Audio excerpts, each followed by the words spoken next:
Ya. Assalamualaikum warahmatullahi wabarakatuh. Waalaikumsalam Waalaikumsalam warahmatullahi warahmatullahi wabarakatuh. wabarakatuh. Alhamdulillahirabbil alamin wal aqibatu lil muttaqin wala udwana illa 'alal dzalimin. Allahumma sholli ala sayyidina Muhammadin wa ala alihi wa sahbihi ajmain. Amma ba'd. Faqala Allah ta'ala fil Qur'anil Karim, a'udzubillahi minasyaitonir rajim. Bismillahirrahmanirrahim. Fa idza ajamta fatawakkal 'alallah. Shadaqallahul adzim wa shadaqa rasulun nabiyil karim wa nahnu 'ala dzalika minasyahidin wa syakirin walhamdulillahirabbil alamin. Puji dan syukur marilah kita seraya panjatkan kehadirat Ilahi Robbi Allah Subhanahu wa taala. Allah yang Maha Pengasih, yang tak pilih kasih. Allah yang Maha Penyayang, yang tak pandang orang. Alhamdulillah pada kesempatan yang berbahagia ini kita semua bisa kumpul dalam session yang berbeda atau dalam tempat lokasi yang berbeda, yaitu dalam rangka agenda acara pelatihan implementasi program sekolah penggerak tahap 2 tahun 2021 yang mudah-mudahan acara ini, perkumpulan ini menjadikan kepada perkumpulan yang mendekatkan kepada keridhaan Allah Subhanahu wa taala. Amin ya Allah. Amin ya Allah. Semoga diberikan kelancaran, kemudahan dalam segala urusan kita dari awal sampai akhir. Amin. Pada kesempatan ini izinkanlah saya untuk membacakan yaitu agenda acara atau susunan acara, yaitu dalam rangka pelatihan implementasi program sekolah penggerak tahap 2 tahun 2021. Yang pertama pembukaan, alhamdulillah ala kadarnya oleh saya baru sudah disampaikan.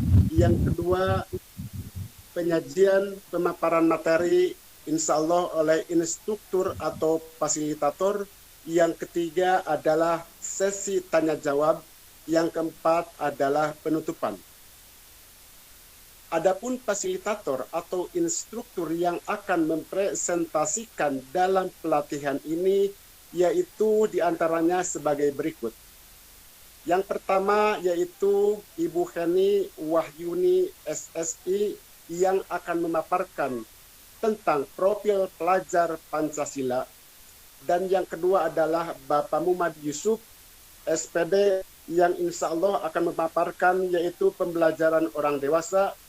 Yang ketiga adalah Ibu Nanin Widayanti SSI yang insya Allah akan memaparkan tentang konsep dan komponen modul ajar.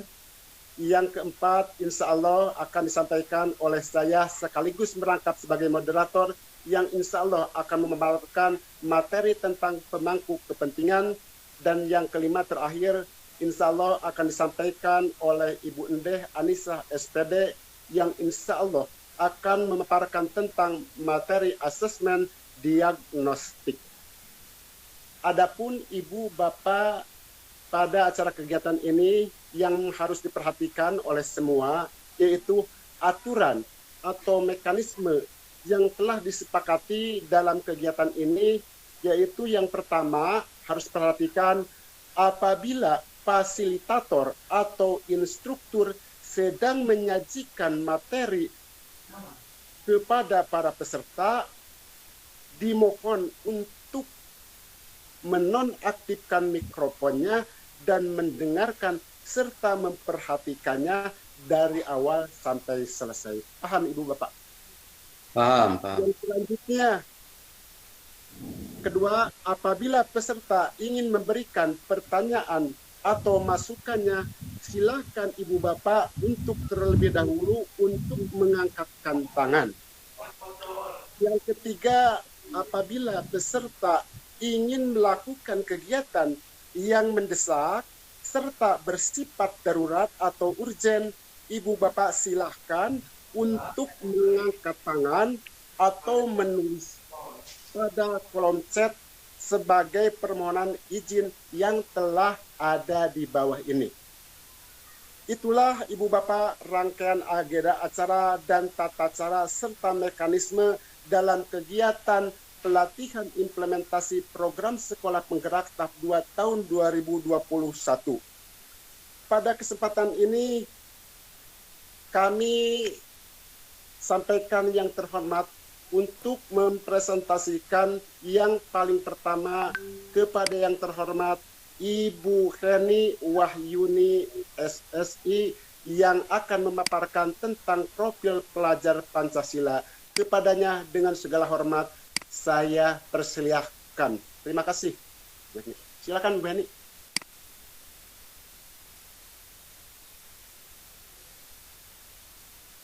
Halo, bisa mendengar? Baik, Pak. Ya. Saya izin mencari PowerPoint-nya dulu ya, Pak. Oh iya, boleh, silakan.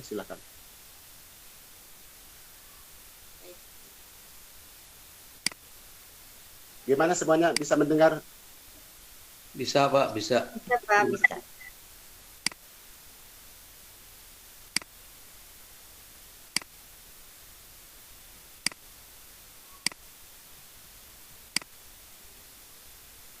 Apakah bisa terlihat, Pak? Udah bisa terlihat. Sudah ada. Bisa. Ya, terima kasih kepada Bapak Ihsan yang telah memberikan kesempatan kepada saya untuk memaparkan materi atau materi ini dengan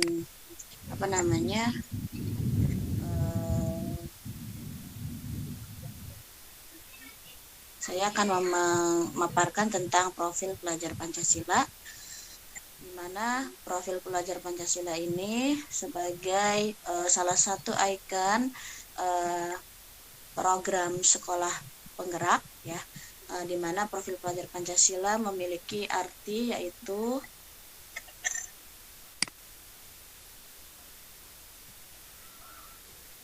profil lulusan yang bertujuan menunjukkan karakter dan kompetensi yang diharapkan diraih dan menguatkan nilai-nilai luhur Pancasila peserta didik dan para pemangku kepentingan.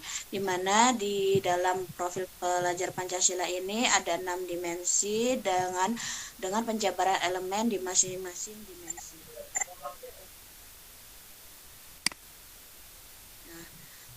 Di mana 6 dimensi tersebut, yang pertama adalah beriman bertakwa kepada Tuhan Yang Maha Esa dan berakhlak mulia, yang kedua berkebinekaan global, yang ketiga bergotong royong, yang keempat kreatif, dan yang kelima bernalar kritis, dan yang keenam mandiri. Sebagai visi pendidikan Indonesia, program sekolah penggerak memiliki visi pendidikan Indonesia yaitu mewujudkan Indonesia maju yang berdaulat, mandiri, dan berkepribadian melalui terciptanya pelajar Pancasila yang bernalar kritis, kreatif, mandiri, beriman, bertakwa kepada Tuhan Yang Maha Esa, dan berakhlak mulia, bergotong royong, dan berkebinekaan global, di mana saya akan memaparkan satu persatu yaitu bertakwa kepada Tuhan Yang Maha Esa dan berakhlak mulia, di mana beriman dan bertakwa kepada Tuhan Yang Maha Esa itu diwujudkan ke dalam akhlak yang mulia, baik dalam beragama, akhlak yang baik kepada diri sendiri, kepada sesama manusia, kepada alam, dan kepada negara Indonesia. Lalu yang kedua, berkebinekaan global.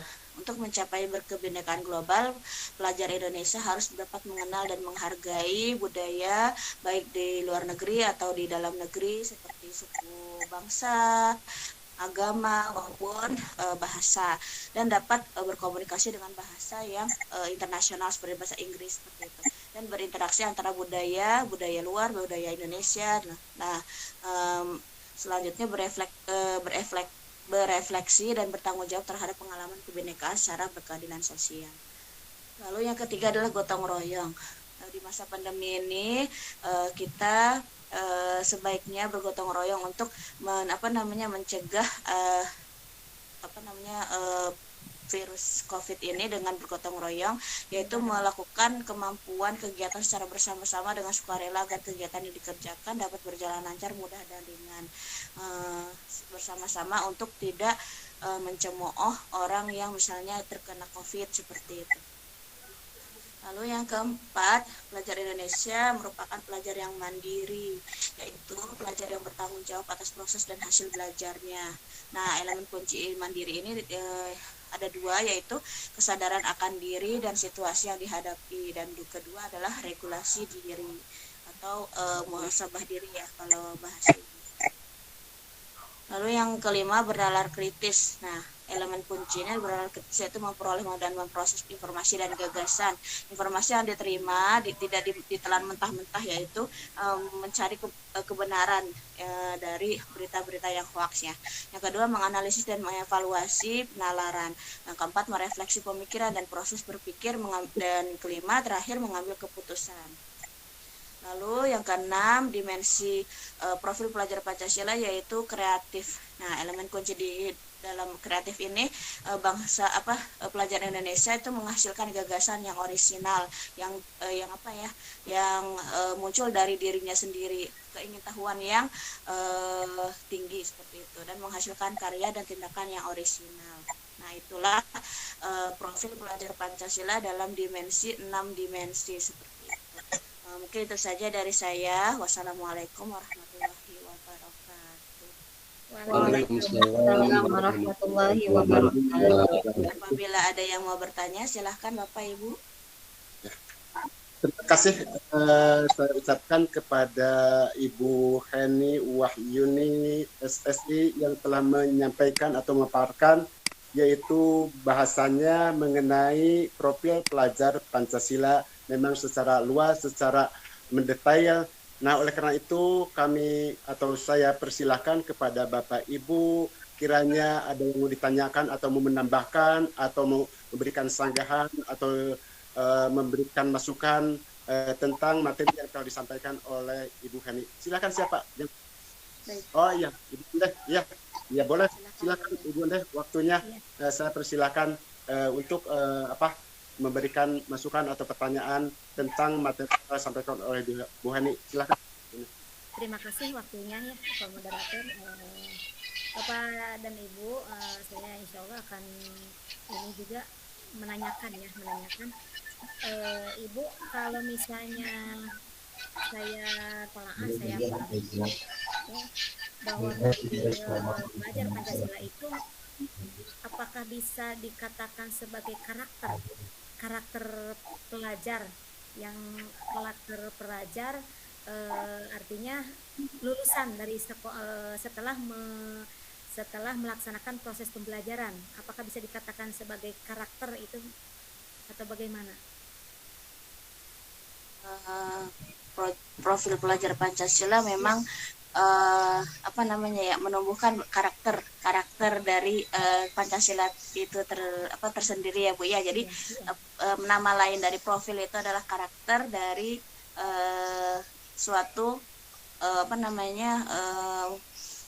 orang atau manusia yang timbul ketika dia bertingkah laku seperti itu. Iya. Makanya saya tanya. Terima kasih Ibu, terima kasih. Gimana Bu Heri, udah itu dapat dipahami atau dimengerti? Iya. Oh ya, terima kasih Alhamdulillah. Terima kasih pada Bu Heri yang telah memberikan penjelasannya. Silakan Bapak Ibu yang lainnya kalau ada masukan atau mau menambahkan atau berbentuk pertanyaan, silakan. Ada? Enggak ada? Cukup Pak. Cukup? Oh ya, terima kasih. Kalau udah merasa cukup, berarti Ibu Bapak itu udah merasa paham dan mengerti. Alhamdulillah, syukron kasiron. Insya Allah, untuk pemaparan materi yang berikutnya, kami sampaikan kepada yang terhormat, yaitu Bapak Muhammad Yusuf, SPD, yang akan memaparkan tentang materi pembelajaran orang dewasa. Oleh karena itu, kepada yang terhormat, Bapak Muhammad Yusuf, saya persilahkan dengan seleluasa-leluasanya. Silakan Pak. Assalamualaikum warahmatullahi wabarakatuh. Waalaikumsalam warahmatullahi wabarakatuh. Terima kasih kepada Bapak Isan sebagai selaku moderator yang telah memberikan waktu yang seluas-luasnya kepada saya untuk memaparkan tentang pembelajaran orang dewasa.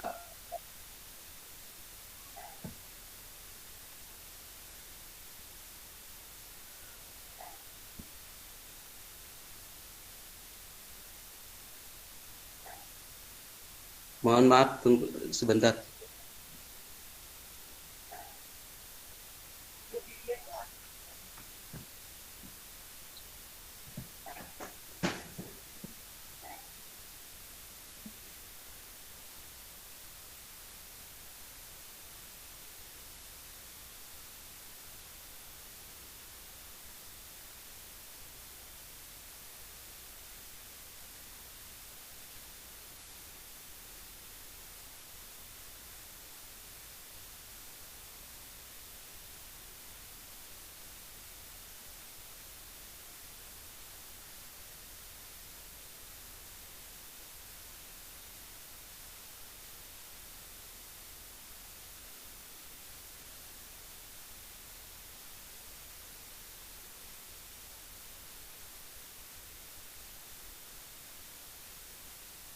Gimana, ada kendala tentang Bapak Yusuf, Muhammad Yusuf?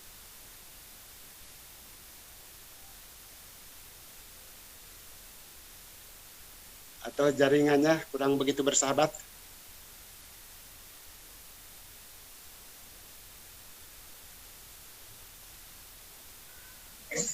Atau lagi mencari materi yang mau disajikan atau disampaikan?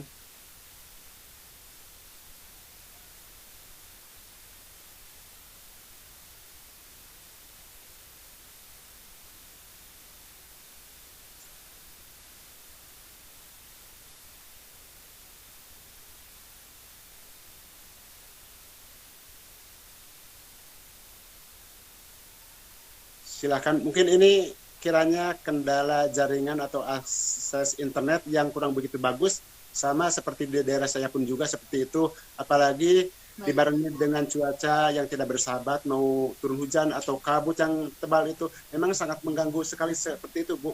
Memang seperti itu. Jadi tidak bisa dikatakan misalkan, oh ini cuaca begini, tapi ini jaringannya bagus, tidak seperti itu. Jadi ya untuk bersabar ya Ibu ya, untuk mendengarkan paparan apa yang disampaikan oleh Bapak Muhammad Yusuf. Mudah-mudahan sinyalnya juga bisa terkoneksi dan bisa berjalan langsung seperti sedia kala ya. Terima kasih. Amin. Bapak Muhammad Yusuf mungkin lagi cari-cari sinyal ya. Ya jangan tegang ibu bapak semua ya, biasa lah. Itu ya, jadi ada perasaan gimana lah gitu, kita berkumpul di suatu dan tempat yang berbeda, tapi walaupun demikian kita bisa mendekatkan silaturahmi, itu seperti itu, Bu.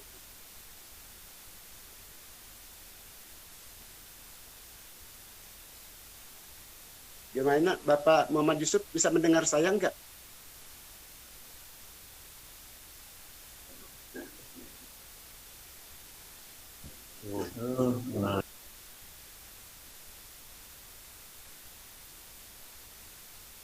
Kelihatannya koneksi jaringannya kurang bagus begitu. Iya, kurang bagus, Pak. Oh iya ya, seperti itu. Ya silakan itu dulu Pak, dicek dulu. Atau butuh bantuan untuk menampilkan? Ya silakan. Gimana? Bu Heni, Bu Endeh atau Bu Nanin bisa dibantu itu? Gimana? Apa yang di ya. Pak Yusuf butuhnya apa? Maksudnya materi atau bagaimana? Ya, untuk menampilkan materi, Bu. Baik Pak, bisa saya bantu materi apa Pak? Pembelajaran orang dewasa. Baik. Bisa diklik tuh. Ya, itu bisa diklik. Bisa nama saya.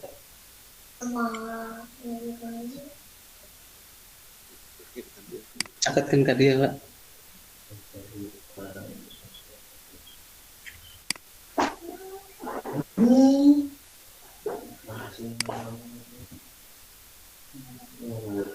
Ada kendala ya. Untuk bisa bersabar dulu ya Ibu Bapak ya. Karena kegiatan ini tidak setiap hari atau tidak setiap waktu, juga tidak setahun sekali. Ini kesempatan emas yang harus kita diikuti oleh semua kontestan atau rekan-rekan semua, biar kita saling memahami dan saling menghargai. Oh, udah terkoneksi. Silahkan Pak Muhammad Yusuf, boleh dipaparkan, saya yang jadi operatornya ya. Silakan Pak. Bisa ambil kena klik. Itu mau ayana tiasa ngaklik. Keluar heula we. Keluar heula. Oke. Tah, saya. Silakan Pak. Ya, terima kasih. Sudah terlihat? Udah terlihat tuh.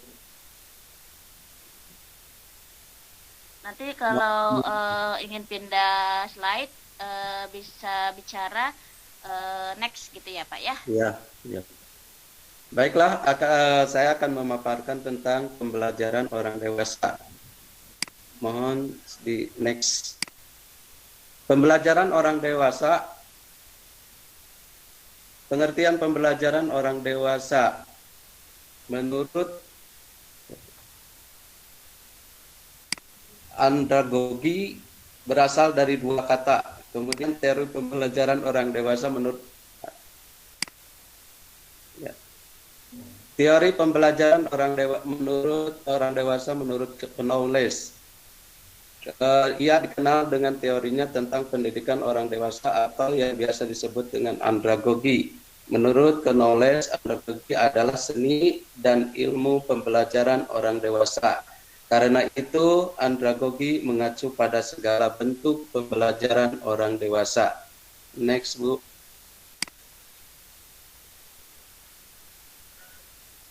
Karakteristik belajar orang dewasa. Karakteristik belajar orang dewasa terdiri dari konsep diri, kemudian pengalaman, kesiapan belajar, orientasi belajar, dan motivasi belajar. Next. Karakteristik belajar orang dewasa, konsep diri. Orang dewasa memiliki konsep diri untuk bertanggung jawab terhadap keputusan atas hidupnya sendiri. Karena itu, ketika seorang individu bertumbuh dewasa dan matang, konsep diri mereka akan bergerak dari individu dengan pribadi yang tergantung kepada orang lain. Menjadi individu mandiri sehingga dapat mengarahkan dirinya sendiri. Jadi konsep diri di sini pembelajaran orang dewasa meningkat, yang tadinya bergantung kepada orang lain setelah menginjak dewasa. Dia tidak bergantung kepada orang diri, tetapi dia mencari atau mengarahkan dirinya sendiri. Kemudian pengalaman. Orang dewasa memiliki pengalaman yang lebih banyak dan beragam daripada anak-anak. Melalui pengalamannya tersebut, orang dewasa memperoleh identitas diri. Karena itu, pengalaman yang diperoleh dapat menjadi sumber belajar berharga bagi orang dewasa. Jadi orang dewasa, pengalaman merupakan hal yang penting bagi dirinya karena pengalaman merupakan ilmu yang berharga bagi kita semua. Kemudian kesiapan belajar. Pada saat manusia dewasa, kesiapannya untuk belajar semakin meningkat, berorientasi pada tugas-tugas yang berkembang dan peran sosialnya di masyarakat. Dengan demikian, orang dewasa sudah memiliki kesiapan untuk mempelajari hal-hal yang perlu diketahui dan hal-hal yang dapat dilakukan agar dapat mengatasi segala situasi di kehidupan nyata secara efektif. Jadi orang dewasa itu kesiapan belajarnya lebih siap dibandingkan dengan orang-orang yang artinya orang-orang yang belum dewasa. Karena orang dewasa itu di dalam kesiapan belajarnya akan lebih efektif. Kemudian orientasi belajar. Sebagai individu yang dewasa dan matang, perspektif waktu orang dewasa berubah dari penerapan pengetahuan yang tidak seketika menjadi penerapan segera. Karena itu orientasi belajar dari orang dewasa pun bergeser dari yang mulanya berpusat pada pelajaran atau subjek containers menjadi pusat pada masalah atau problem containers. Jadi pada tahapan ini orientasi orang belajar itu lebih berpusat kepada pemecahan masalah. Next.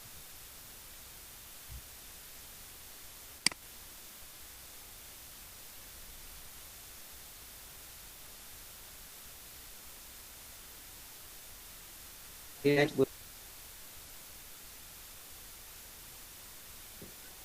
Pembelajaran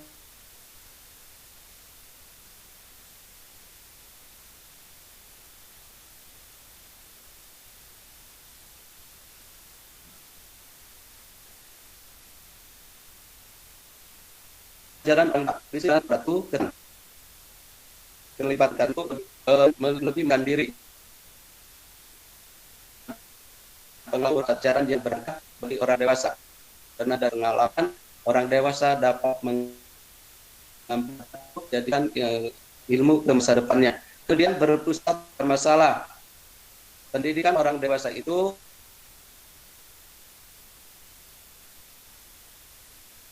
lebih kepada berikutnya adalah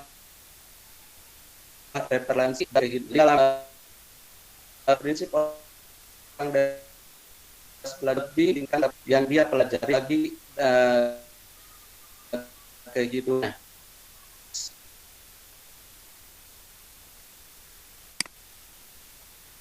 Bu Eni, next. Prinsip-prinsip pembelajaran orang dewasa. Keterlibatan orang dewasa perlu dilibatkan dalam pencapaian dan penilaian pada saat pembelajaran. Kemudian pengalaman kesalahan yang salah menjadi dasar pada aktivitas pembelajaran. Kemudian relevansi dan dampaknya bagi kehidupan orang dewasa paling tertarik untuk mempelajari mataran yang memiliki relevansi dan dampak secara langsung pada pekerjaan atau kehidupan pribadi mereka. Kemudian berpusat pada masalah, pembelajaran orang dewasa lebih berpusat pada masalah daripada berorientasi pada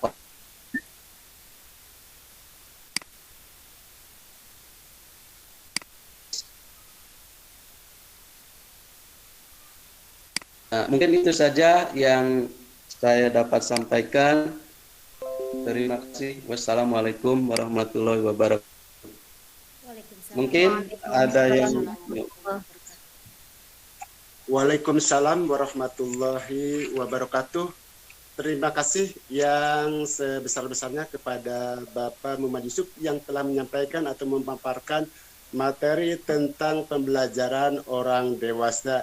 Jadi yang saya pahami dari barusan Pak Muhammad Yusuf itu yaitu pembelajaran orang dewasa yaitu orientasinya dengan kesiapan, dengan pengalaman yang matang dan untuk mengatasi yaitu terhadap materi-materi yang akan mereka serap. Nah, oleh karena itu barangkali atau siapa saja ibu bapak yang akan menambahkan atau memberi masukan atau bentuk pertanyaan tentang materi yang telah disampaikan oleh Bapak Muhammad Yusuf kepada Ibu Heni atau Ibu Ende, Ibu Nanin, silakan kami atau saya persilakan dengan seleluasa-leluasanya. Silakan, mau siapa dulu? Ya. Angkat tangan atau acungkan tangan boleh. Ada nggak ada? Berarti nggak ada. Berarti Ibu semuanya ya. Pengertian pemaparan tersebut udah cukup paham, berarti itu yang saya harapkan. Oh, ada Ibu Ende. Ya, silakan Ibu Ende, silakan. Ya, boleh saja sedikit ya. Ya, boleh. Ya, terima kasih waktunya ya Pak. Setelah saya itu haji, berarti kalau begitu pembelajaran peserta didik yang peserta didik baik itu anak-anak maupun orang dewasa, berarti kedua-duanya sudah menerapkan Merdeka Belajar kalau begitu ya Pak. Karena di sananya itu kan ada keterlibatan, ada pengalaman. berarti orientasinya itu mereka itu praktek langsung apa yang dialaminya, berarti mereka itu apa mampu menuangkan apa yang telah dialaminya. Kalau begitu berarti program sekolah penggerak itu yang menerapkan kurikulum pembelajaran merdeka itu berarti telah diterapkan dan diterapkan juga terhadap orang dewasa begitu. Iya. Mungkin dari yang lain. Boleh Pak, bagaimana Ibu Endeh? Barusan jawaban dari Pak Muhammad Yusuf udah cukup paham, udah cukup jelas. Iya, cukup. Oh, Pak. cukup jelas. Saya menegaskan saja, Oh, iya, jelas. Tapi ini ada yang mau ditanyakan Bapak Muhammad Yusuf, ini baik ya, walaupun saya sebagai moderator juga, tapi kan ada angan-angan yang mau ditanyakan tentang bahasanya ya. Setelah Bapak paparkan, yang disebut atau disebut dewasa itu kriterianya seperti apa sih Pak? Dan ukurannya, batasan-batasannya di mana sampai di mana gitu orang dewasa tersebut? Terima kasih. Silakan. Ya. Mungkin sebelum saya jawab, dari yang lain mungkin ada yang mau menjawab terlebih dahulu. Biasanya Bu Heni. Bu Heni ya, atau Bu Nani? Silakan Bu Heni itu. Atau Bu Nani silakan. Tidak Pak. Bu Nani? Tidak Pak.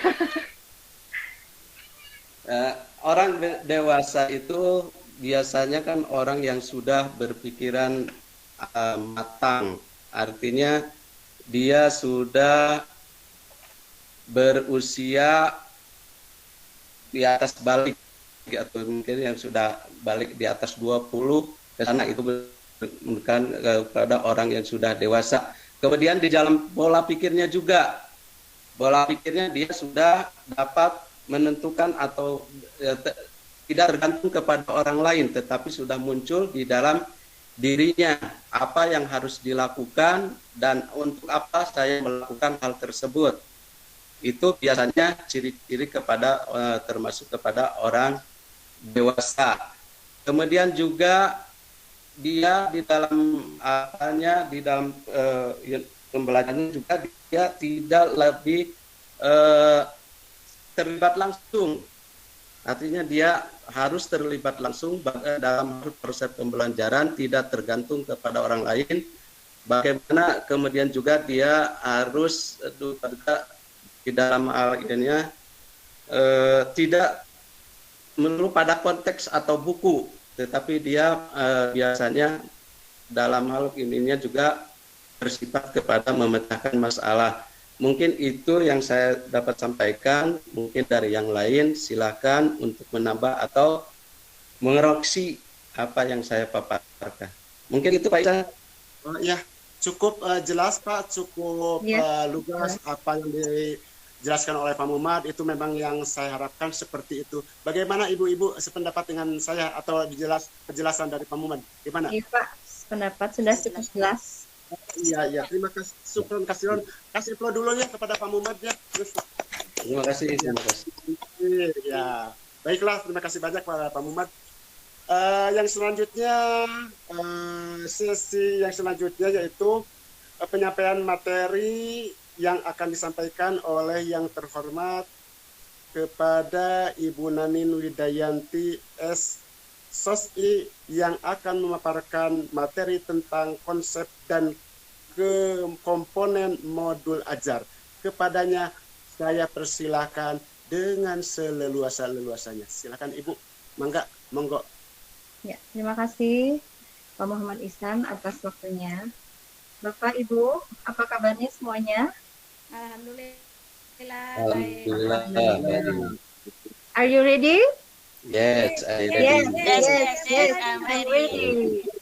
Sekali lagi ya Bu ya, kurang semangat. Harus semangat. Bapak Ibu, are you ready? Yes. I'm ready. Ya, alhamdulillah. Semangat ya Bu ya, tetap semangat.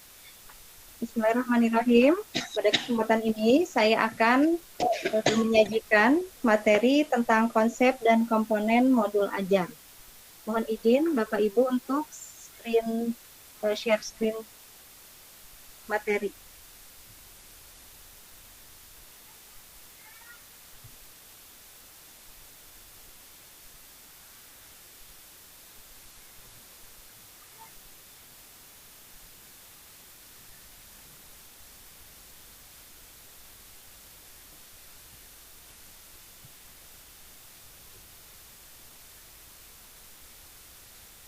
Sebentar, Bu.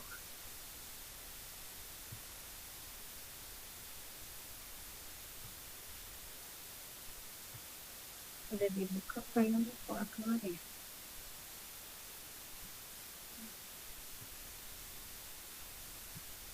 Butuh bantuan, Bu. Udah. Udah ada, Bu? Sudah dapat terlihat, Bapak Ibu? Udah ada. Ya. Bismillahirrahmanirrahim. Yang pertama yang akan saya jelaskan yaitu tentang konsep modul ajar. Bapak Ibu, sebelum kita menyusun atau membuat suatu modul ajar dalam pembelajaran, alangkah baiknya kita harus memahami dulu apa itu konsep modul ajar yang akan nantinya kita cantumkan dalam modul ajar. Yang pertama, modul ajar adalah sejumlah alat atau sarana media, metode, petunjuk, dan pedoman yang dirancang secara sistematis dan menarik. Kemudian, modul ajar merupakan implementasi dari alur tujuan pembelajaran yang dikembangkan dari capaian pembelajaran dengan profil pelajar Pancasila sebagai sasaran. Kemudian, modul ajar disusun sesuai dengan fase atau tahap perkembangan peserta didik, mempertimbangkan apa yang akan dipelajari dengan tujuan pembelajaran dan berbasis jangka panjang. Kemudian, guru perlu memahami konsep mengenai modul ajar agar proses pembelajaran lebih menarik dan bermakna. Selanjutnya, setelah konsep,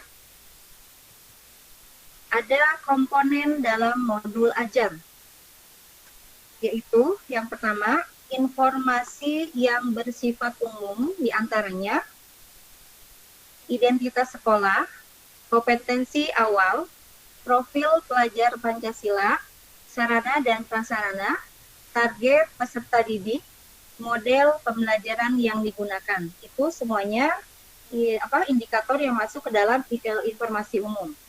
Kemudian, indikator-indikator yang masuk ke dalam komponen inti, yaitu yang pertama, tujuan pembelajaran, kemudian pemahaman bermakna, pertanyaan pemantik, persiapan pembelajaran, kegiatan pembelajaran, asesmen, pengayaan dan remedial, kemudian refleksi peserta didik dan guru.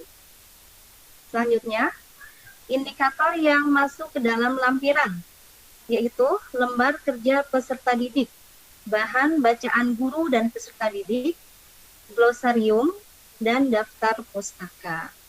Selanjutnya,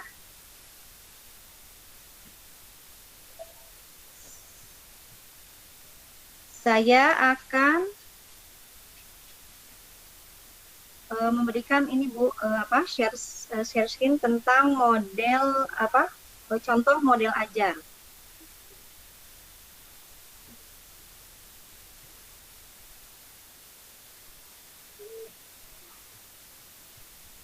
Ya. Sudah terlihat Bapak Ibu? Sudah. Ya. Ini merupakan contoh modul ajar suatu satuan pendidikan.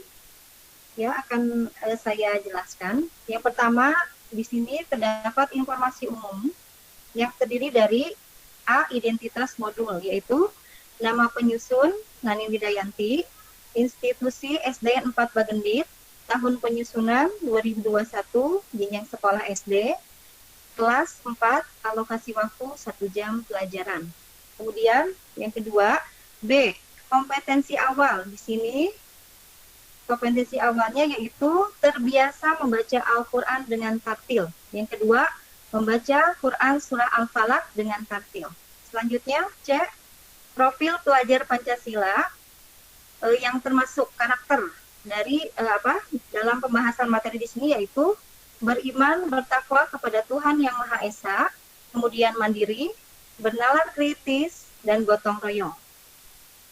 Selanjutnya, sarana dan prasarana yang digunakan dalam pembelajaran pada modul ajar ini yaitu buku paket, laptop dan infocus, serta teks bacaan. Selanjutnya, masih informasi umum, target peserta didik yaitu peserta didik reguler. Selanjutnya, komponen model pembelajaran. Model pembelajaran di sini yaitu model pembelajaran jarak jauh atau luring. Ya. Kemudian komponen intinya, yang pertama tujuan pembelajaran. Peserta didik mampu membaca Al-Quran dengan tartil. Yang kedua, peserta didik mampu menghafal Quran surah Al-Falaq dengan tartil. Selanjutnya, pemahaman bermakna yang ada di dalam modul ajar ini yaitu setiap manusia untuk senantiasa meminta dan memohon perlindungan hanya kepada Allah yang berkuasa atas segala sesuatu. Di sini pemahaman yang ada di dalam materi ya Pak Bu. Selanjutnya, pertanyaan pemantik sama. Pertanyaan pemantik ini pertanyaan yang dapat memotivasi peserta didik ya Bu ya dalam proses pembelajaran. Dapat kita ambil dalam materi pembelajaran. Yang pertama, kepada siapa kita harus meminta dan memohon perlindungan di dunia ini. Yang kedua, bagaimana adab-adab dalam membaca Al-Quran. Itu adalah salah satu atau dua pertanyaan pemantik dalam materi. Selanjutnya, kegiatan pembelajaran. Di sini kegiatan pembelajaran mulai dari pendahuluan, kegiatan inti, sampai dengan penutup. Selanjutnya, untuk asesmen yang digunakan di sini yaitu yang pertama diagnostik, yaitu observasi ya Bu ya. Observasi terhadap peserta didik. Mulai dari pemahamannya, karakteristiknya, minat, bakatnya. Kemudian formatif, ada presentasi di sini melakukan diskusi kelompok. Sumatifnya di sini bukan benar atau salah ya Bu ya, seharusnya diganti yaitu memasangkan atau menjodohkan. Ini apa Bu? Ayat Al-Quran dengan artinya, begitu. Selanjutnya pengayaan dan remedial. Pengayaan di sini peserta didik yang sudah tuntas dengan nilai yang tinggi, maka pengayaannya dilakukan peserta didik harus menghafal Al-Quran surah Al-Falaq dan artinya dengan tartil. Kemudian remedial untuk peserta didik yang belum tuntas, maka diberikan pengulangan materi, yaitu remedial teaching dan mengerjakan soal yang telah disiapkan. Selanjutnya, lampiran di sini berupa lembar kerja peserta didik. Pasangkanlah yang sudah tadi saya jelaskan ya Bu ya, yang tes sumatif, memasangkan ayat dengan artinya secara benar. Kemudian di sini ada lampiran lembar kerja. Nah, ini per kelompok ya Bu ya, yang tadi presentasi itu tentang tuliskan kandungan Quran surah Al-Falaq dan tuliskan adab-adab membaca Al-Quran. Selanjutnya, bahan bacaan guru dan peserta didik, buku paket, gambar, dan video. Sebetulnya di sini ya Bu ya, dapat dicantumkan materinya secara singkat boleh, tapi jangan terlalu panjang ya Bu ya. Kemudian di sini glosarium. Untuk glosarium itu kata-kata yang belum memiliki arti atau makna yang belum dipahami oleh peserta didik. Dalam materi ini yaitu kandungan nilai dan adab yang harus dijelaskan kepada peserta didik. Kemudian daftar pustaka, buku paket bisa disebutkan siapa penerbitnya, penyusunnya bisa disebutkan ya Bu ya, lebih jelas di sininya ditulis. Kemudian dari YouTube link apa, di internet misalnya ke Google searching ke blog apa, website apa, bisa dicantumkan alamat linknya. Kemudian di lingkungan sekitar. Yang terakhir ini ya Bu ya, ini harus memang selalu dicantumkan penanggalan guru kelas serta kepala sekolah. Mungkin seperti itu Bapak Ibu konsep dan komponen-komponen yang ada di dalam modul ajar. Silakan apabila ada yang mau bertanya. Terima kasih yang sebesar-besarnya kepada pemateri yaitu Ibu Nanin Widayati SSI yang telah memaparkan yang begitu lugas, begitu mendetail, secara gamblang, secara komprehensif. Kasih aplaus dulu. Ya, terima kasih. Dari pemaparan tersebut, silakan Ibu Bapak apabila ada pertanyaan atau masukan atau sanggahan mengenai terhadap materi yang telah Ibu Nanin sampaikan, silahkan dari siapa, Ibu Heni atau Ibu Nde atau Bapak Muhammad. Oh, Ibu yang pertama, Ibu Heni. Dari tadi udah kelihatan nggak sabar, apa namanya, atau sangat. Silahkan Ibu Heni untuk apa itu, silahkan dengan seluas-luasnya, silahkan. Baik Pak, saya izin bertanya mengenai modul ajar yang disampaikan oleh Ibu Nanin. Tadi ada kata luring. Sebenarnya pembelajaran jarak jauh itu luring atau daring, Bu? Itu saja. Assalamualaikum warahmatullahi wabarakatuh. Waalaikumsalam warahmatullahi wabarakatuh. Sebelum saya menjawab, silahkan barangkali ada yang mau menjawab untuk Bapak Ibu menambahkan. Silakan Ibu Nde, ada mau menjawab atau Pak Muhammad? Oh, langsung aja sama Ibu itu, ya. Ibu Nanin aja biar lebih apa? Ya, silakan. Ya. Begini ya Bu ya. Yang tadi model pembelajaran ada pembelajaran jarak jauh itu ada dua ya Bu ya. Luring dan daring. Kalau daring itu melalui apa Bu itu? Menggunakan jaringan internet. Ya, menggunakan internet. WA. Ya, itu teknologi ya Bu ya. Seperti WA.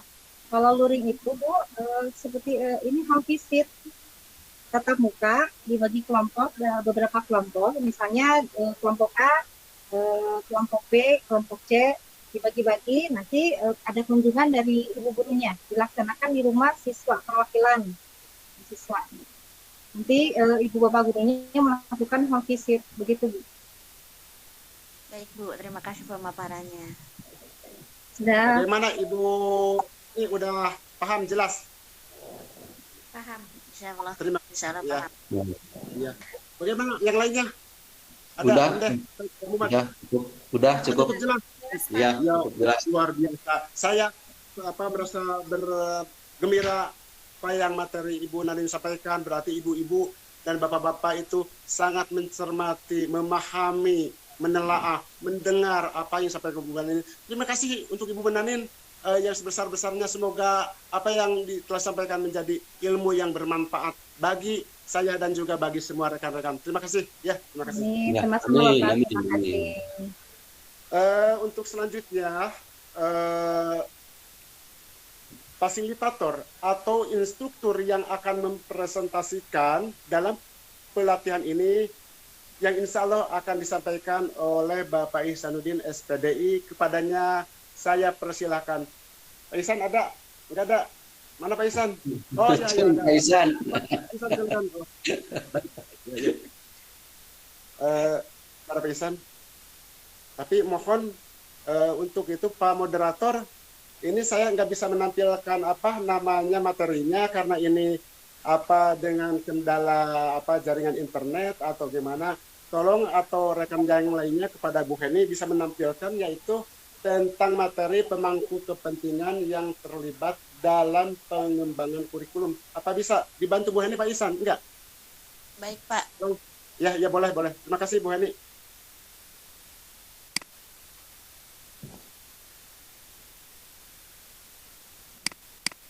Siap siaga Bu Heni.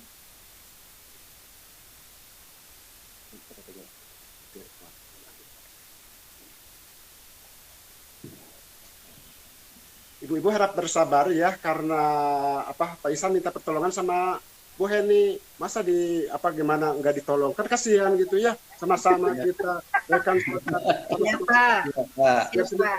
ya, Pak Ihsan jauh-jauh dari Garut sama Bu Nanin juga sama Bu Nde. Bu Heni mendingan dari Karawang sama Pak Muhammad ya. Kalau dari Garut kan jauh sekali itu ya. Tolong itu harus di itu ya. Bapak biasaan lah. Dari mana Pak Muhammad enggak ngantuk enggak? Udah minum antibakteri tadi, obatnya udah? Udah Pak, udah di kopi, habis gelas Pak. Ya. Tadi Bu Nanin juga suaranya serak-serak, tapi pas ketika barusan materi disampaikan, waduh luar biasa. Hebat, Bu Nanin hebat. Iya, super hebat. Alhamdulillah, terima kasih Ya. Pak. Gimana Bu Heni bisa mendengar saya enggak? Pak, mohon maaf, izin dulu ke belakang ya Pak. Boleh Pak. Ya, silakan. Ya, silakan Pak Muhammad. Silakan Pak Ihsan, boleh presentasi. Oh, ya. Bismillahirrahmanirrahim. Assalamualaikum warahmatullahi wabarakatuh. Waalaikumsalam warahmatullahi Warahmatullahi wabarakatuh. wabarakatuh. Bapak, Ibu, peserta pelatihan implementasi program sekolah penggerak tahap 2 tahun 2021 yang dimuliakan Allah, semoga mendapatkan keberkahan dan keridhaan dari Allah Subhanahu wa taala. Amin ya Allah ya rabbal alamin. Amin ya Allah ya rabbal alamin. Pada kesempatan yang berbahagia ini saya akan memaparkan atau mempresentasikan yaitu mengenai materi tentang pemangku kepentingan atau pihak-pihak yang terlibat dalam pengembangan kurikulum sekolah penggerak itu ya. Di antaranya Ibu Bapak harus dipahami apa dan siapa pemangku kepentingan tersebut dalam proses pengembangan kurikulum sekolah penggerak, yaitu tiada lain. Yang pertama, yang disebut pemangku kepentingan itu satu, peranan para administrator pendidikan yang diantaranya tentang peranan administrator pendidikan itu pertama administrator pusat, diantaranya direktur dan kepala pusat. Yang kedua adalah administrator daerah, kepala kantor wilayah, dan yang ketiga administrator lokal, kepala kantor kabupaten, dan kepala sekolah. Itu diantaranya unsur-unsur yang menjadi peranan pemangku kepentingan. Yang kedua yang termasuk pemangku kepentingan itu peranan para ahli. Karena suatu lingkungan atau suatu tujuan kalau tidak didukung oleh peranan para ahli, saya rasa tidak akan bisa berjalan dengan mulus. Dalam artian peranan para ahli dimasukkan dengan kategori para pemangku kepentingan yang terlibat di dalamnya dalam menyusun pengembangan kurikulum. Terus Ibu di scroll ya. Terus. Yang ketiga adalah peranan guru. Peranan guru itu sangat penting sekali. Karena apa? Karena guru merupakan salah satu ujung tombak dan guru adalah sebagai perencana, pelaksana, dan pengembang kurikulum bagi kelasnya sekalipun ia tidak mencetuskan sendiri konsep-konsep tentang kurikulum. Dengan demikian, dengan seyogianya, justru guru itu sangat terlibat di dalamnya, sangat penting untuk dilibatkan. Ketika ada guru yang tidak dilibatkan, berarti itu menyalahi aturan dengan koridor atau sistem tujuan pendidikan yang seharusnya terlibat dalam penyusunan atau pengembangan kurikulum. Selanjutnya, scroll. Selanjutnya yang termasuk yang pemangku kepentingan diantaranya peranan orang tua murid. Kenapa termasuk salah satu peranan atau orang tua murid ke dalam yang terlibat dalam pemangku kepentingan? Karena tanpa adanya orang tua murid, maka itu tidak bisa dilaksanakan untuk penyusunan kurikulum. Karena murid itu bagian di dalamnya orang tua murid. Dengan demikian, orang tua murid ketika proses penyusunan yaitu pengembangan kurikulum, maka di dalamnya harus dilibatkan. Terus scroll. Selanjutnya yaitu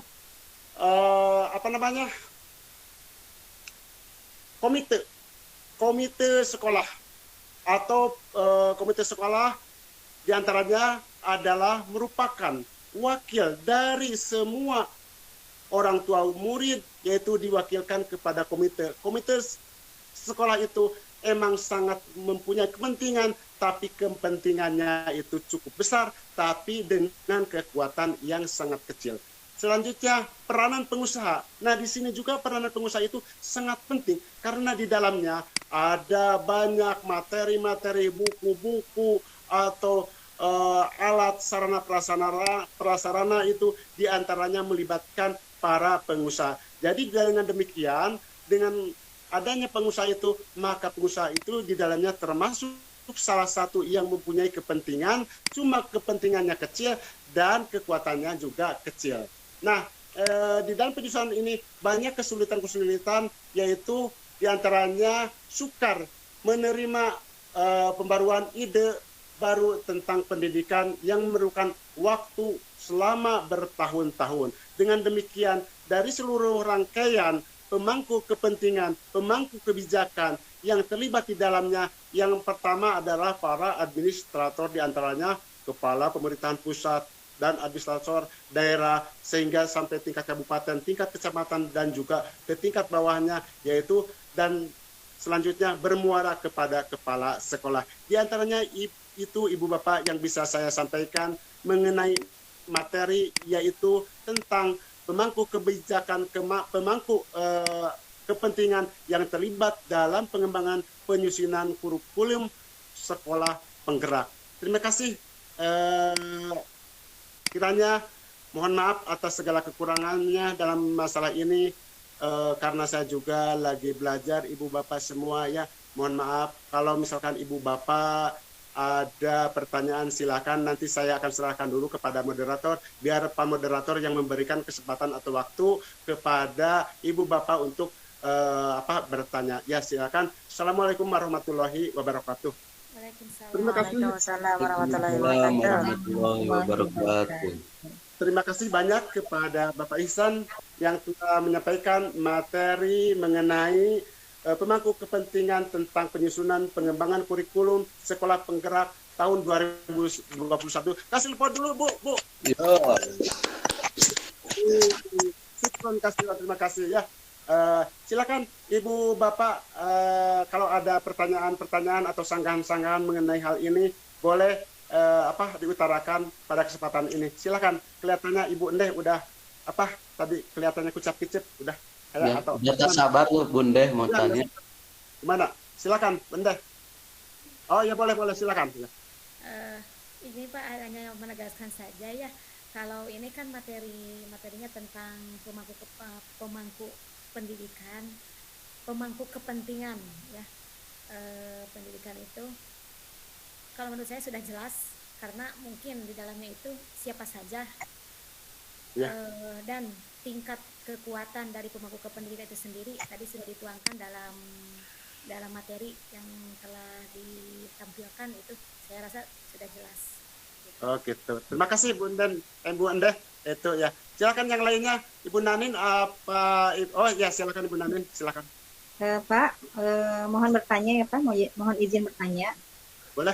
Ya, terkait dengan pemangku kepentingan, saya ingin mengetahui apa saja peran dari masing-masing pemangku kepentingan dalam pendidikan. Perannya Pak, peran masing-masing. Silakan. Barangkali ada yang lain, Ibu Heni atau Pak Muhammad, Ibu Endeh yang mau menjelaskan hal ini. Coba silakan yang mau menjawab dari pertanyaan Ibu Nanin terhadap materi yang telah Pak Ihsan sampaikan tadi itu. Silakan. Ada Bu Heni? Pak Muhammad? Tidak, Pak, tidak. Tidak, cukup. Pak sama Pak Ihsan aja, sama Pak Ihsan. Silakan kepada Pak Ihsan untuk menyampaikan atau menanggapi, yaitu pertanyaan dari Ibu Nanin, yaitu diantaranya Ibu Nanin yang tadi saya jelaskan itu mengenai pemangku kepentingan, diantaranya tadi ada yang peranan para administrator pendidikan, mulai tingkat pusat, mulai tingkat daerah provinsi, daerah kabupaten, bahkan tingkat kecamatan, bahkan tingkat desa, dan juga muara ujungnya pada kepala sekolah. Memang mereka itu semua rangkaian para pemangku kepentingan itu sangat berperan, sangat dilibatkan. Peranannya apa tadi? Apa saja peranannya, tugas-tugasnya? Yaitu dari peranan pusat, yaitu dari administrator pusat, direktur dan kepala pusat, mereka yang membuat, merumuskan, menentukan kebijakan-kebijakan yang harus dilaksanakan, dikerjakan oleh yaitu para administrator di tingkat daerah provinsi dan juga tingkat daerah kabupaten, termasuk tingkat kecamatan, dan juga bermuara kepada sekolah, adalah mereka sangat menentukan. Itu yang akhirnya kepala sekolah yang akan melaksanakan dan ujungnya yaitu ada pada guru. Dengan demikian tidak mustahil kurikulum tersebut bisa dikatakan kurikulum baik atau memang menghasilkan tujuan pendidikan yang lebih maksimal, yang lebih berpotensi ketika yaitu satu kriteria tersebut tidak dilibatkan. Dengan demikian, otomatis pada hal ini ketika perumusan, pengembangan, penyusunan kurikulum, semua lapisan, semua elemen, baik tingkat pusat dan tingkat daerah provinsi, kabupaten, dan juga di kepala sekolah, terutama guru harus terlibat di dalamnya supaya menghasilkan suatu kualitas yang lebih baik. Bagaimana kira-kira Ibu Nanin? Ya Pak, terima kasih sudah jelas. Oh, udah jelas. Oh, ya. Itu. Gimana Bu Terima Anda? kasih Pak. Jelas, Oh Pak. iya, cuma jelas ya. Alhamdulillah, syukron. Itu memang yang saya harapkan. Terima kasih itu juga ya kepada semua. Dan sekarang saya akan sampaikan kepada Pak Moderator. Silakan Pak Moderator. Ya, baiklah. Terima kasih. Barusan telah menanggapi yaitu pemaparan dari Pak Ihsanuddin SPDI tentang pemangku kepentingan dalam pembentukan atau penyusunan kurikulum. Selanjutnya pemateri yang terakhir ini ada pemateri terakhir yaitu akan disampaikan oleh yang terhormat yaitu Ibu Endeh Anissa SPD yang akan memaparkan mengenai materi asesmen diagnostik. Kepadanya saya persilahkan dengan waktu seleluasa-leluasanya. Silakan Bu Endeh. Monggo. Terima kasih Bapak Moderator yang saya hormati atas waktunya. Bapak Ibu yang saya hormati para peserta pelatihan ini, karena saya adalah fasilitator terakhir dengan waktu yang dengan waktu juga ya saya sangat terbatas dan aturan pun juga saya cuma 5 menit. Jadi insya Allah saya tidak akan panjang lebar ya. Hanya garis besarnya saja. Saya insya Allah akan memaparkan tentang asesmen diagnostik.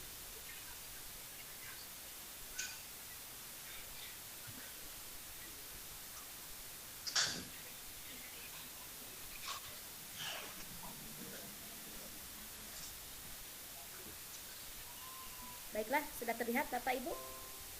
Sudah terlihat Bu. Sudah. Sudah Bu. Sudah. Di sini saya akan menjelaskan tentang asesmen diagnostik ya. Tapi sebelumnya saya mau tanya dulu itu Bu Heni ya yang kebetulan belum bersuara banyak dari tadi.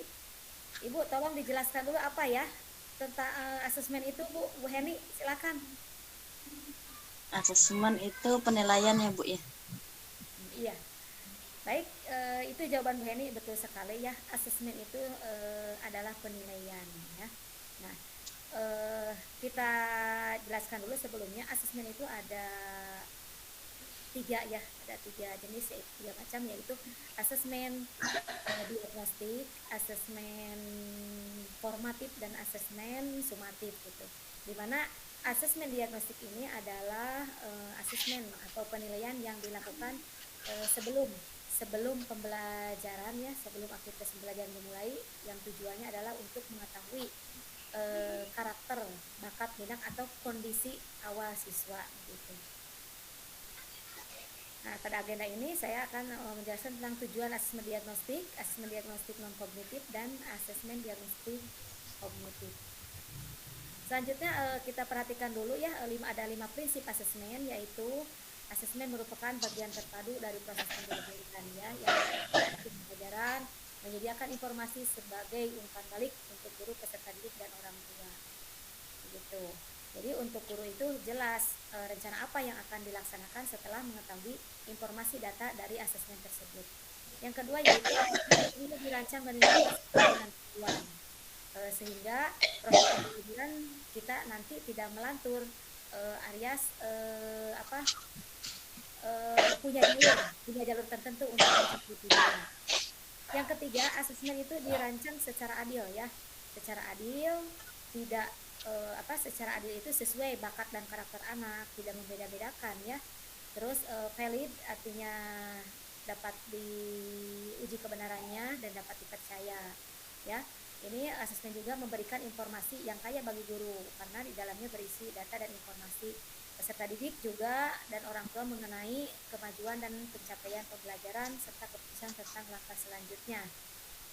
Yang selanjutnya asesmen itu sebaiknya meliputi berbagai bentuk tugas ya, bentuk tugas, instrumen, dan teknik yang sesuai dengan tujuan pembelajaran yang ditargetkan. Yang terakhir yaitu prinsip asesmen itu laporan kemajuan belajar dan pencapaian peserta didik yang bersifat sederhana dan informatif, memberikan informasi bermanfaat untuk peserta didik dan orang tua, dan data yang berguna untuk penjaminan dan peningkatan mutu pembelajaran. Asesmen diagnostik itu, Bapak dan Ibu, secara umum ya, sesuai namanya, asesmen diagnostik itu tujuannya untuk mendiagnostik kemampuan dasar siswa dan mengetahui kondisi awal siswa. Ya, sehingga kita mampu menyusun rencana pembelajaran yang bervariasi setelah kita ketahui melalui asesmen diagnostik. Dan selanjutnya asesmen diagnostik itu terbagi menjadi diagnostik asesmen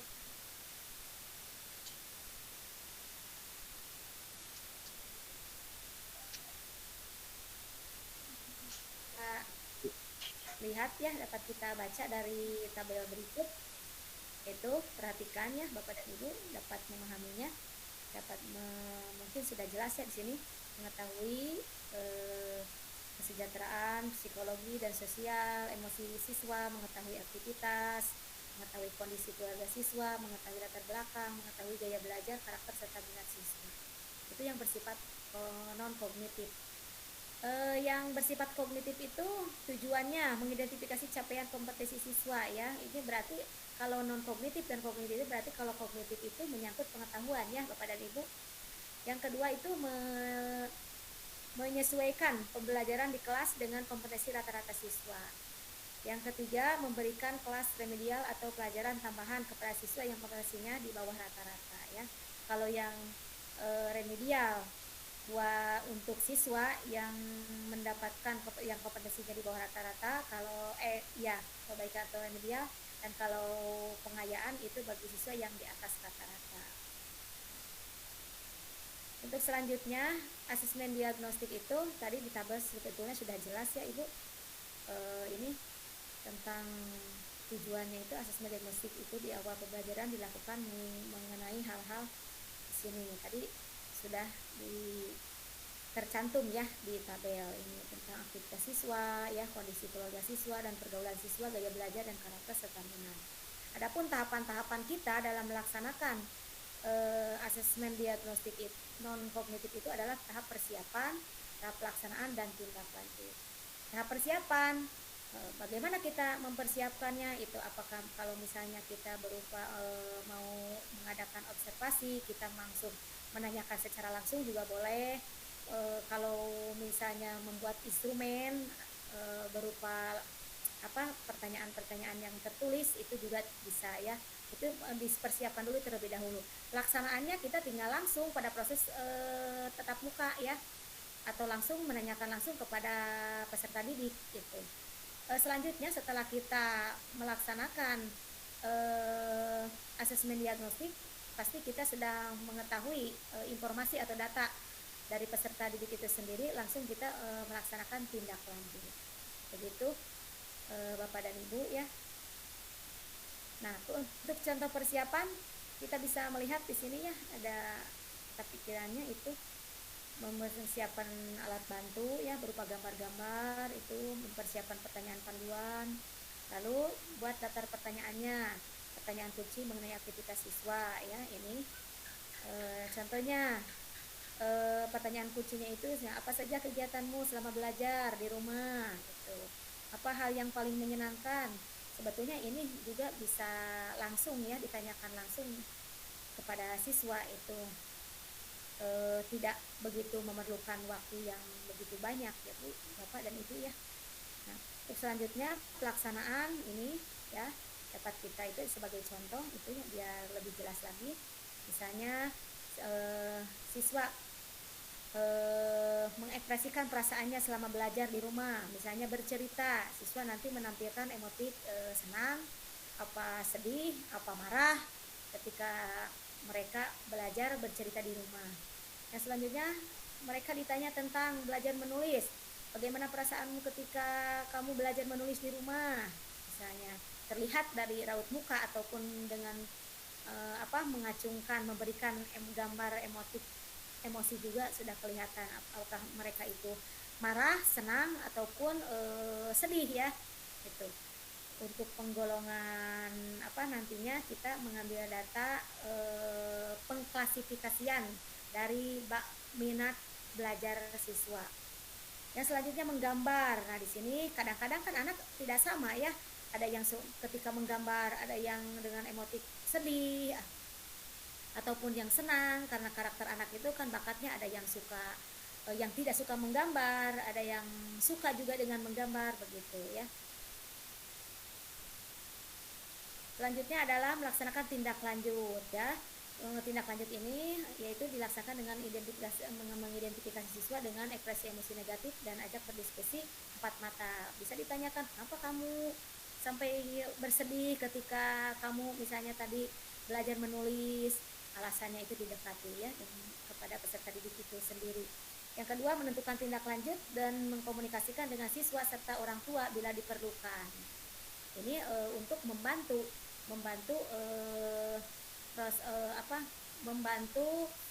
target pencapaian tujuan itu dari peserta didik.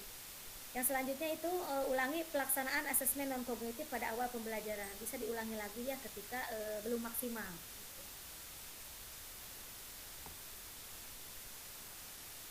Untuk asesmen diagnostik kognitif juga tadi sudah ya di tabel, sama tujuannya untuk apa saja dapat kita lihat, tinggal dipahami saja ya oleh Bapak dan Ibu.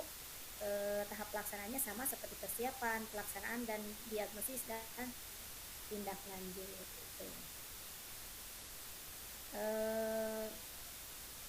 Ininya contoh persiapan dan pelaksanaan tadi sudah ya, memberikan pertanyaan, ini hanya contoh-contoh lain saja. Kegiatan tindak lanjut juga sudah ya. Mungkin itu yang dapat saya sampaikan Bapak dan Ibu. Terima kasih atas segala perhatian dan mohon maaf atas segala kekurangannya. Wassalamualaikum warahmatullahi wabarakatuh. Barangkali ada yang mau bertanya. Waalaikumsalam warahmatullahi wabarakatuh. Terima kasih banyak yang sebesar-besarnya kepada yang terhormat Ibu Endeh Anissa SPD yang telah memaparkan, menjelaskan begitu gamblang, begitu luas dari awal sampai akhir mengenai asesmen. Saya juga kurang begitu tahu Bu apa asesmen. Tapi kata asesmen itu apakah layak dikatakan kepada selain siswa atau guru pendidik itu, misalkan ada orang lain, Ibu mau kemana? Lagi ada asesmen, itu pantas ya. Jadi saya juga kurang begitu ya Bu. Jadi nanti itu tidak dibahas di ruang kolaborasi ya Bu ya. Nah, terima kasih banyak atas segala itu. Jadi yang saya pahami mengenai tadi diagnostik atau pemahaman tentang diagnostik dan asesmen itu baik sebelum dan juga sesudah, dan mengenai diagnostik atau kognitif dan kognitif. Nah, pada kesempatan ini silakan Ibu Bapak ketika ada yang mau bertanya, memberi masukan atau menjelaskan, menambahkan atau memberi sanggahan, silakan kepada Ibu Bapak. Untuk kesempatan ini monggo Ibu Nanin, Ibu Heni, Pak Muhammad, silakan untuk mengacungkan tangan terlebih dahulu. Silakan. Baik, siapa yang duluan? Ada. Ibu Heni kemana? Nggak kelihatan. Oh, ada. Ada Pak. Lagi ke pasar. Ibu Nani, mau itu? Sudah jelas ya Bapak dan Ibu? Sudah jelas, cukup. Ya, sangat jelas, terperinci. Ya Pak, sudah jelas ya Bu. Kasih pun dulu itu buat Bu. Syukran. Terima kasih Bapak Ibu peserta pelatihan pelatihan implementasi program Sekolah Penggerak tahap 2 tahun 2021 dari rangkaian pemaparan materi dari pertama Ibu Reni Wahyuni SSI dengan materi profil pelajar Pancasila, dan yang selanjutnya oleh Bapak Muhammad Yusuf SPD dengan materi pembelajaran orang dewasa. Selanjutnya materi ketiga Ibu Noni Widayanti SSI yaitu konsep dan komponen modul ajar.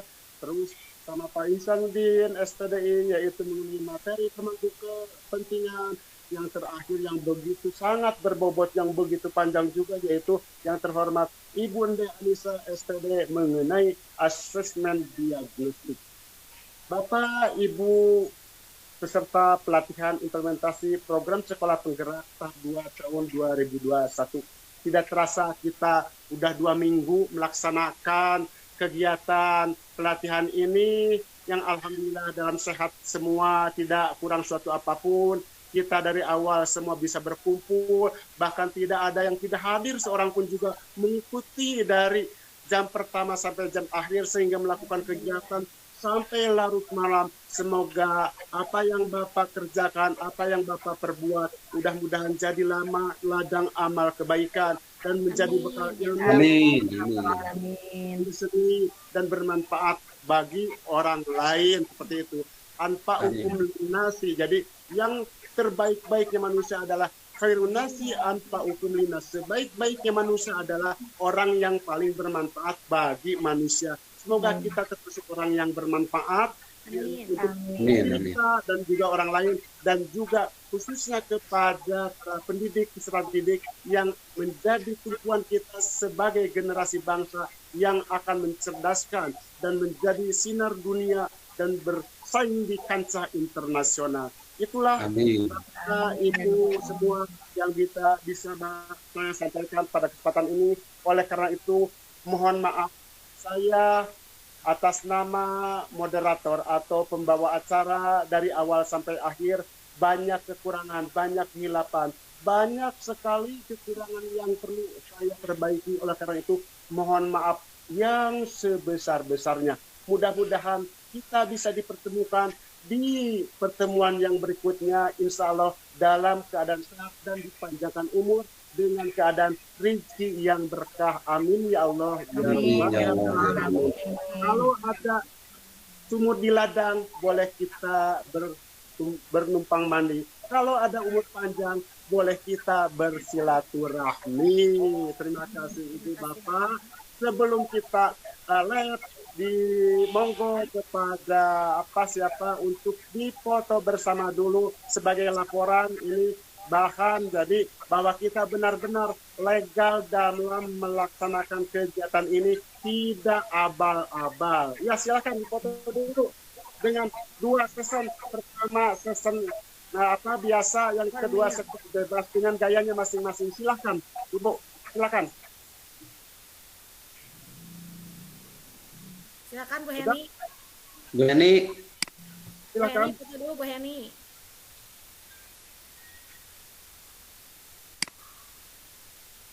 Udah.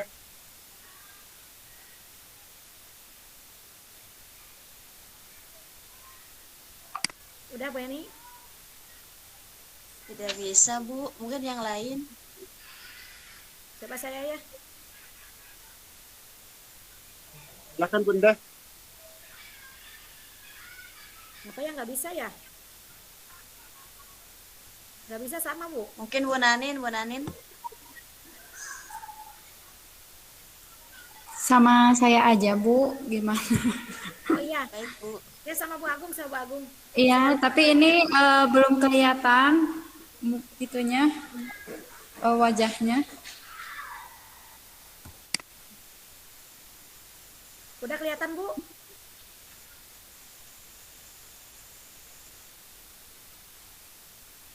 Bu Agung udah kelihatan? Udah.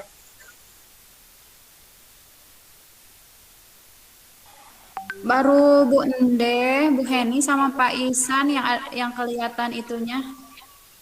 Bu Nanin sama Pak Yusufnya belum. Belum, oh tapi di sini Di saya semuanya lengkap. Oh Yusuf kayaknya ini. ada. Nah, Pak Yusuf tinggal ada. Pak Yusuf. Tinggal Pak Yusuf yang belum Pak Yusuf ada. ada di sini. Pak Yusuf tolong tampilkan performanya Pak Yusuf. Ada Pak Yusuf itu ada. Kalau di sini ada kelihatan semua. Semuanya ya Pak. Udah ada semua Bu? Ini sudah ada sebentar. Ya. Boleh berpose Bapak Ibu silahkan. Mau yang formal dulu? Formal dulu Bu, formal dulu. Ya, coba. 1, 2. Oke, sebentar. Dikirim dulu.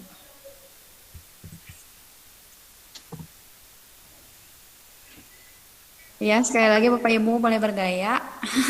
Bebas ini mah. Semangat ya. Kita semangat. 1, 2. Oke, sebentar.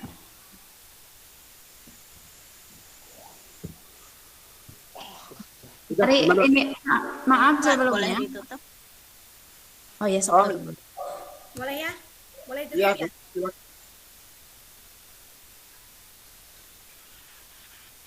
Izin lab ya. Ya, Siap. sama-sama. Bapak izin Ibu, lab. sebentar Bapak Ibu. Pak Ihsan belum ditutup dengan doa kafaratul majlis Iya. atau wassalam. Ya, Pak Ihsan. Sebelum doa. Ibu, Bapak semua, alhamdulillah kegiatan rangkaian kegiatan dari awal sampai akhir sudah selesai. Marilah kita diakhiri dengan doa. Mudah-mudahan segala apa yang kita cita-citakan, segala apa yang kita harapkan ada dalam keridhaan Allah Subhanahu wa taala. Amin ya Allah ya Rabbal alamin. Amin. Ya Allah, ya Rabbal alamin. Sayyidina Rasulillah ya ajmain. Amin. Alhamdulillah alamin. Hamdan syakirin, hamdan naimin. Hamdan yuafi ni'amah wa yukafi mazidah. Ya Rabbana lakal hamdu wa lakal mulku wa lakas syukru kama yanbaghi li jalali wajhikal karim wa admi sultanik. Allahumma sholli ala sayyidina Muhammadin sholatan tunjina biha min jami'il ahwali wal afat wa taqbilana biha jami'al hajat wa taqbilana biha jami'al hajat wa tutahhiruna biha min jami'is sayiat wa tarfa'una biha indaka al darajat wa tuballighuna biha aqsal ghayat min jami'il khairati fil hayati wa ba'dal mamati innaka ala kulli syai'in qadir. Allahumma ighfir lana dzunubana wa liwalidayna warhamhuma kama rabbayana shighara wa li jami'il muslimin wal muslimat wal mu'minin wal mu'minat al ahya'i minhum wal amwat. Allahumma rabbana hab lana min azwajina wa dzurriyyatina qurrata a'yun waj'alna lil muttaqina imama. Allahumma rabbana atina fid dunya hasanatan wa fil akhirati hasanatan wa qina adzabannar. Wa sallallahu ala sayyidina Muhammadin wa ala alihi wa sahbihi wa barik wa sallim. Subhana rabbika rabbil izzati amma yasifun wa salamun alal mursalin walhamdulillahi rabbil alamin. Nas'aluka al-ijabah bi barakati al-Fatihah. A'udzubillahi minasyaitonir rajim. Bismillahirrahmanirrahim. Alhamdulillahi rabbil alamin arrahmanir rahim. Kita berdoa ya karena kita ini suratul mustaqim. Suratul ladzina an'amta alaihim ghairil maghdubi alaihim waladdallin. Silakan. Gimana Pak Alung? Maaf Bapak Ibu. Ini teh selain di Bu Endeh yang